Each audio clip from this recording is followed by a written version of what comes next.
नमस्कार मित्रों, आप देख रहे हैं चैनल अनिल रेलिया और आर्चर आर्ट गैलरी के सहयोग से अहमदाबाद में पहली बार आयोजित होने जा रही प्रसिद्ध उद्योगपति प्रफुल्ल शाह की चित्र प्रदर्शनी कला और उद्योग का संगम। प्रफुल्ल शाह की कला यात्रा का प्रदर्शन। भारतीय टेक्सटाइल जगत के दिग्गज और गार्डन सिल्क मिल्स के प्रणेता प्रफुल्ल शाह केवल एक सफल उद्योगपति ही नहीं बल्कि एक संवेदनशील कलाकार और कला संग्रह भी है।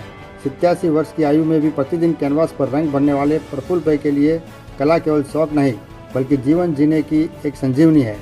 कला दृष्टिकोण और उद्योग में क्रांति लाने के लिए सैनफोर्ड यूनिवर्सिटी से अध्ययन पूर्ण कर सूरत लौटे प्रफुल्ल भाई ने जब 1967 में पारिवारिक व्यवसाय की जिम्मेदारी संभाली तब उन्होंने एक क्रांतिकारी कदम उठाया।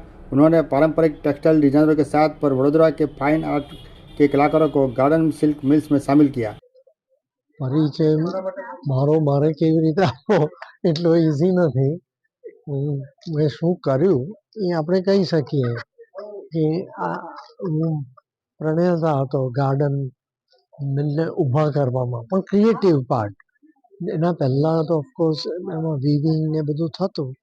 એ મારું ફેમિલી ઓલરેડી એની અંદર હતું 1920થી 21થી, અને મારી શરૂઆત થઈ 1966થી, જ્યારે હું ભણીને અમેરિકાથી પાછા આવ્યો, સ્ટેનફર્ડમાં ભણ્યો હતો. અને હવે મારે રહેવું હતું અહીંયા, મારે અમેરિકામાં રહેવું નહોતું. તો અહીંયા મારા ફેમિલીએ મને પ્રોત્સાહન આપ્યું કે તારે આ ફિલ્ડ એવી છે કે જે અમારી પાસે નથી, એટલે તું શરૂઆત કર. અને એનાથી આ શરૂઆત થઈ. અને પછી તો ગાર્ડનનું નામ મારે કેવલ એક નથી, પણ બધા આમ જ એક એક ખૂણે ખૂણે અમારા ક્રિએટિવ ફેબ્રિક્સ અને એની ડિઝાઇનો બહુ પરખાઈ અને પ્રસિદ્ધ થઈ.